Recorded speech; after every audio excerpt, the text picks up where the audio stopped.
नमस्कार, मैं हूं सपना पांडे और आप देख रहे हैं news Netra. Guest in the studio में आज जो हमारे मेहमान हैं, भारतीय जनता पार्टी के प्रवक्ता के रूप में अपनी सेवाएं दे रहे हैं, जिनका नाम है नवीन पिरशाली जी। नवीन जी, आपका बहुत बहुत स्वागत है न्यूज नेत्रा। धन्यवाद सपना जी, मुझे बुलाने के लिए, और आपके सभी दर्शकों को मेरा प्रणाम जी। तो नवीन जी, शुरू करते हैं।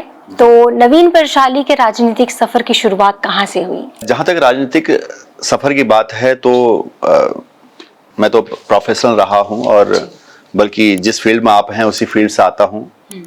मैंने बहुत सारे टीवी चैनल्स, रेडियो स्टेशंस में इंडिया में भी काम किया है और बाहर भी काम किया है। 2011 में इस देश में एक अन्ना आंदोलन हुआ जी। तो उस समय उससे प्रभावित होकर बहुत सारे लोग इस देश से भ्रष्टाचार को मिटाने के लिए भ्रष्टाचार के खिलाफ एकजुट हुए जी। और उनमें से एक मैं भी था। उत्तराखंड से विशेष लगाव हमारा इसलिए था कि हम यहीं पैदा हुए हैं, तो इस वजह से हमने सोचा कि ठीक है, अब जॉब बहुत होगी, 10-15 साल हमने नौकरी कर ली है और हमें अब समाज को वापस कुछ देना चाहिए। तो राजनीति नहीं बल्कि उस आंदोलन से जुड़े थे। आपने अपनी राजनीति की शुरुआत आम आदमी पार्टी से की, उसके बाद आपने भारतीय जनता पार्टी को ज्वाइन किया है। एज अ प्रवक्ता, दोनों में क्या एक्सपीरियंस, क्या अंतर आपको देखने को मिलता है? देखिए, जहां तक आम आदमी पार्टी की बात करें तो स्वराज से शुरू हुई थी और शराब में खत्म हो गई जी। और भारतीय जनता पार्टी की बात करूं तो उस वक्त से देश के गौरव को आगे लाने की कोशिश हो रही है कई पीढ़ियों से। हमारे शिखर पुरुष, अगर मैं बात करूं अटल बिहारी वाजपेयी जी, और उनसे पहले भी जाऊं श्यामा प्रसाद मुखर्जी, और बहुत सारे लोग इसमें अपनी जीवन की आहुति दे चुके हैं। तो आप समझ सकते हैं कि एक 10 साल में एक पार्टी ने क्या किया और पिछले इतने सालों से एक पार्टी का क्या रूप रहा और आज कहां पहुंच गई। आज विश्व की सबसे बड़ी पार्टी भारतीय जनता पार्टी है। अगर मैं उत्तराखंड के परिवेश में आपसे बात करूं, रोजगार को लेकर जो एम्प्लॉयमेंट पर जो घोटाले हुए, भर्तियों में जो धांधलियां हो रही हैं, सड़ग्यारा टनल के मामले में भी बहुत सारे हेराफेरी का मामला सामने आया है, तो ये सब चीजें सामने आ रही हैं और आप सिर्फ एक पार्टी विशेष पर इल्जाम लगा रहे हैं, जबकि आपकी खुद की सरकार होते हुए भी सब चीजें सामने आ रही है। सारे रिकॉर्ड उठा लीजिए, पिछले 2 साल का धामी जी का 21-22 और 22-23 का रिकॉर्ड उठाइए, और पिछले सारी सरकार को, भारतीय जनता पार्टी की सरकार हो चाहे कांग्रेस की सरकार हो, सबका रिकॉर्ड उठा लीजिए। लेकिन आप रोजगार की अगर तुलना करेंगे तो धामी जी ने उतने रोजगार दिए हैं जितने पिछले 20-21 सालों में नहीं मिल पाए। तो धामी जी वो मुख्यमंत्री हैं जिन्होंने सबसे ज्यादा रोजगार 21-22 और 22-23 में किए, जितने रोजगार पिछले सरकारों में नहीं मिले। मैं एक उदाहरण दूं, यूसीसी। कई लोग बोलते हैं यूसीसी की उत्तराखंड को जरूरत ही नहीं थी, विपक्ष बोलता है, लेकिन उत्तराखंड ने एक उदाहरण प्रस्तुत किया। आज यूसीसी उत्तराखंड नहीं, पूरे देश को जरूरत है यूसीसी की। अगले कदम जो भारत लेना चाहता है उसमें यूसीसी एक अहम रोल निभाएगा, लेकिन विपक्ष की समझ में अभी नहीं आ रहा, क्योंकि उनके पास कोई विजनरी नेता नहीं है जो उसको समझ पाए। उनके जो नेता हैं वो अपने परिवारवाद, वंशवाद की राजनीति और व्यक्तिवाद की राजनीति करने में जुटे हैं। वो लोग अपने परिवार को बचाने के लिए, भ्रष्टाचार को छुपाने के लिए काम कर रहे हैं। लेकिन भारतीय जनता पार्टी की सरकार, चाहे राज्य की हो चाहे केंद्र की हो, वो लगातार इस प्रदेश को आगे बढ़ाने के लिए काम कर रही है, इस भारत को आगे बढ़ाने के लिए काम कर रही है। एक मुद्दा जो इस लोकसभा चुनाव में बहुत ज्यादा उठाया जा रहा है वो है कि टिहरी झील का मुद्दा, कि टिहरी झील जो कि हमारी धरती पर है, हमारे राज्य में है, हमारे राज्य के रिसोर्स है, और लेकिन उस पर हमारा हक नहीं है। उसका मालिकाना हक उत्तर प्रदेश के पास है, जबकि हमारा राज्य है, हमारी धरती है, लेकिन हक हमारे पास नहीं है। इसके लिए भाजपा क्या करेगी? क्योंकि हम उत्तर प्रदेश का हिस्सा हैं, उत्तर प्रदेश से निकलकर अलग हुए हैं, उनकी भी भागीदारी इन संसाधनों को बनाने में हुई है। परिसंपत्ति का बंटवारा काफी टाइम से चल रहा था, उसमें बहुत सकारात्मक कदम माननीय मुख्यमंत्री धामी जी और माननीय मुख्यमंत्री योगी जी ने लिया, उसके बहुत सकारात्मक परिणाम आए। इन चीजों पर भी लगातार हम चर्चा कर रहे हैं कि हम अपने रिसोर्सेज को कैसे बहुत बेहतरीन तरीके से, हमारे पास उसका राइट्स कैसे आए। आप देखते हैं कि पिछले 50 साल से, लगभग 50 साल से कांग्रेस एक बांध पर यहाँ पर राजनीति कर रही थी, जमरानी बांध हल्द्वानी का, बना नहीं पाई थी। आज हमारी सरकार ने, केंद्र की सरकार ने उसके लिए फंड रिलीज कर दिया है, वो बांध बनेगा, उस पर अधिकार पूरा हमारा उत्तराखंड का होगा। ऐसी अन्य और बांध बनने, योजनाएं बनने जिस पर पूरा अधिकार उत्तराखंड का होगा। तो अगर टिहरी झील पर थोड़ा सा कम है, टिहरी बांध पर थोड़ा सा कम है, तो और जो बांध बन रहे हैं उसमें पूरा 90% हमारा अधिकार है।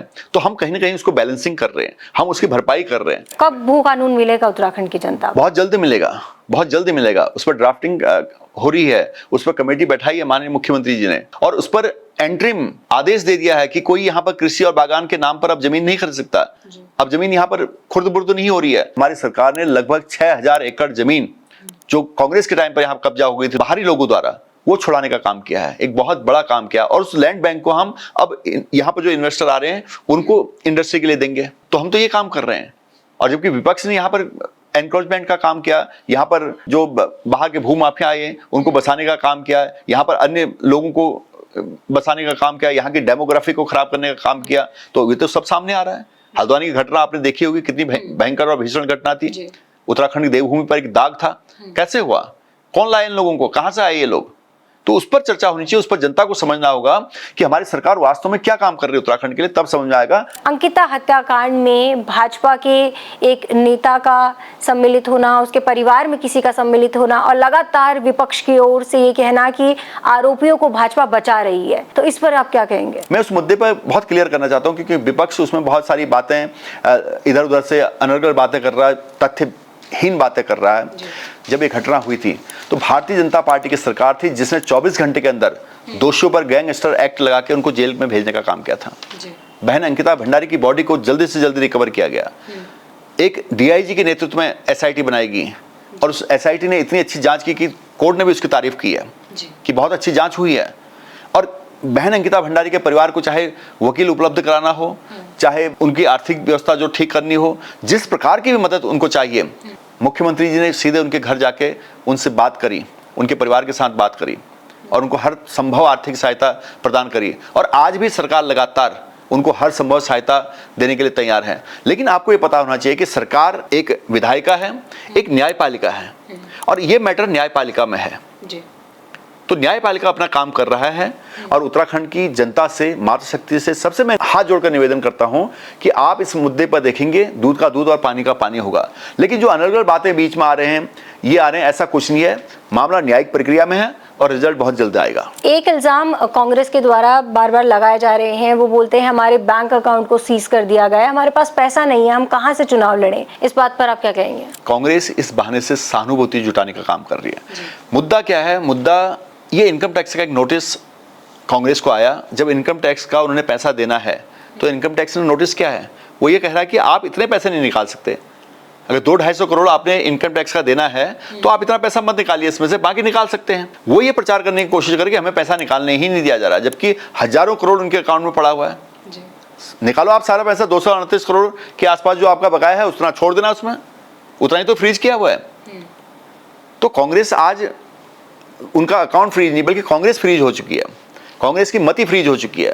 कांग्रेस के पास करने को कुछ नहीं है। कांग्रेस प्रचार में आने के लिए कुछ न कुछ हथकंडे अपना रही है। उत्तराखंड में जहां हर घर में एक फौजी मिलता है, वहां अग्निवीर जैसी योजना का लाना यहाँ के युवाओं के भविष्य पर एक कुठाराघात जैसा यहाँ के लोगों को ये लगता है, तो इस पर आप क्या कहेंगे? विपक्ष इसमें प्रयास कर रहा है बरगलाने का, लेकिन अग्निवीर योजना एक ऐसी योजना है, उसका विजन आप देखिए। उस विजन के तहत हम हर युवा को शस्त्र विद्या देना चाहते हैं। संकट के काल में ऐसे सैनिक तैयार करना चाहते हैं जो घरों में बैठकर भी दुश्मन के खिलाफ लड़ाई लड़ सके। हमने आर्मी को कम नहीं किया, सरकार ने आर्मी की जो नंबरिंग है उसको कभी कम नहीं किया, बल्कि उससे एक्स्ट्रा सैनिक बनाने का प्रयास किया। और आर्मी एक ऐसा इंस्टीट्यूशन है जहां पर चरित्र का निर्माण भी होता है, देशभक्ति भी सिखाई जाती है। तो उसमें आप देखिए कि कितना फायदा है।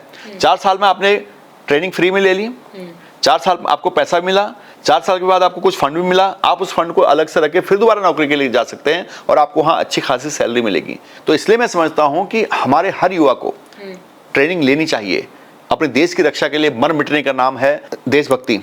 उस देशभक्ति के लिए हमें हमेशा तैयार रहना चाहिए और जरूरत पड़े तो कभी भी टकराने की, तो हमें ध्यान रहना चाहिए कि हमें अपने देश के लिए मर मिटना है। हमारे लिए हमारा देश ही सब कुछ है और इस देश को हमें आगे ले जाना है। जब आप देश की सोचेंगे तो आप अपने आप आगे जाएंगे और हमें गर्व होगा कि हम भारतवासी हैं, तो हमें गर्व महसूस होना है। अभी लोकसभा अगर मैं चुनाव की बात करूं तो 5 सीटों में से कुछ सीटें ऐसी भी हैं जहां कांटे की टक्कर नजर आ रही है। पौड़ी से गणेश गोदियाल बहुत ही मजबूती के साथ आगे बढ़ते हुए दिखाई दे रहे हैं, तो वहीं अगर मैं टिहरी की बात करूं, टिहरी से बॉबी पवार, तो भाजपा अपने आप को कहाँ देख रही है? वहाँ कहाँ, क्या जीत के कोई आसार क्या है?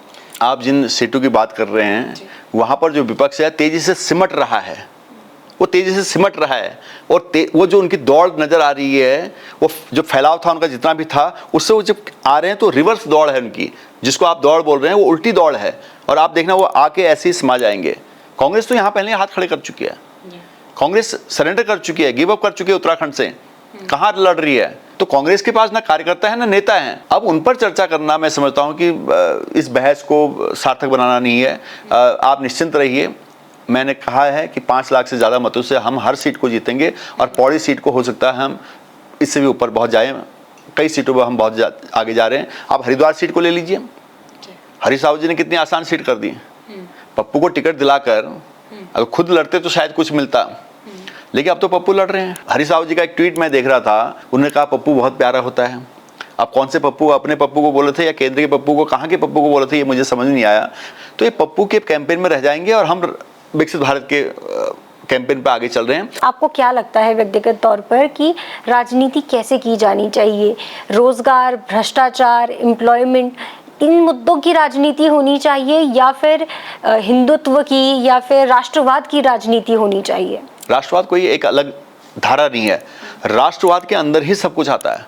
राष्ट्र का समग्र कल्याण, जब आप राष्ट्र का समग्र कल्याण चाहेंगे तो उसमें नौकरी भी है, हर व्यक्ति को खाना भोजन भी है, हर व्यक्ति के रहने के लिए मकान भी है, हर व्यक्ति के लिए सुविधाएं भी हैं, सभी के लिए सब कुछ है। तो इसलिए तो मोदी जी ने हर घर जल, हर घर नल, हर गरीब को छत, हर जो जहरीले धुएं से जो मातृशक्ति हमारी परेशान थी उसको उज्ज्वला योजना के तहत गैस सिलेंडर दिए। तो सारी वो चीज़ें ध्यान में रखते हुए किसानों को किसान सम्मान निधि दी गई। तो ये सारी चीज़ें क्या हो रही हैं, वो सारी चीज़ें एक एक चीज़ को ध्यान में रखते हुए सबका इलाज किया जा रहा है। तो मोदी जी ने जो नारा दिया उस नारे को अक्षरशः सार्थक किया, और इसलिए आज कहते हैं कि जो मोदी की गारंटी है वो गारंटी है, बाकी सब नौटंकी है। राजनीति में युवाओं को आगे अगर बढ़ना है तो वो क्या करें? कितनी संभावनाएं, कितने संघर्ष उनके लिए आगे राजनीति में है? मैं समझता हूं कि राजनीति सेवा का सबसे बड़ा मंच होता है और यहाँ से आप बहुत अच्छी सेवा कर सकते हैं, जिससे आपको भी संतुष्टि मिले और समाज का भी भला हो सके। अगर इस उद्देश्य के साथ आप आ रहे हैं और उस पर लगातार काम कर रहे हैं तो संगठन आपको देखता है और आपकी पार्टी आपको देखती है, आपको वो मौका मिलता है। और जब आपको मौका मिलता है और आप ईमानदारी से काम करते हैं तो आपको यश भी मिलता है। इस उद्देश्य से मैं सभी को कहना चाहूँगा कि आप राजनीति में आए या बाहर से समर्थन दें या फिर आप वोटर हैं, लेकिन हम सबकी भावना एक होनी चाहिए कि ये उत्तराखंड हमारा है, ये भावना हमारे अंदर होनी चाहिए। और जिन युवाओं में क्षमता है नेतृत्व करने की, उनको आगे आना चाहिए। पॉलिटिक्स में अच्छे लोगों को आना चाहिए, अच्छे लोगों की आवश्यकता हमेशा होती है। तो नवीन जी, इसमें मेरा एक सेगमेंट होता है रैपिड फायर राउंड। मैं आपसे कुछ सवाल पूछूंगी, उनके एक एक शब्द में आपसे जवाब चाहूंगी। बीजेपी, विकसित भारत के लिए एक उम्मीद। कांग्रेस, डूबता हुआ जहाज। प्रधानमंत्री मोदी, सबसे बड़े नेता। मुख्यमंत्री धामी, युवा मुख्यमंत्री धाकड़ धामी। राहुल गांधी, उनके लिए कोई शब्द नहीं। सीबीआई, भारत की एजेंसी, भ्रष्टाचारियों पर नकल कस रही है। बॉबी पवार, मुद्दा उठाते उठाते खुद राजनीति का सपना देख बैठे हैं। आम आदमी पार्टी, स्वराज से आई हुई पार्टी शराब में खत्म होगी। केजरीवाल, नालायक, ईडी, भ्रष्टाचारियों की लगाम, इलेक्शन कमीशन, पारदर्शी इंस्टीट्यूशन, न्यूज नेत्र। उभरता हुआ चैनल उत्तराखंड का और बहुत अच्छी टीम।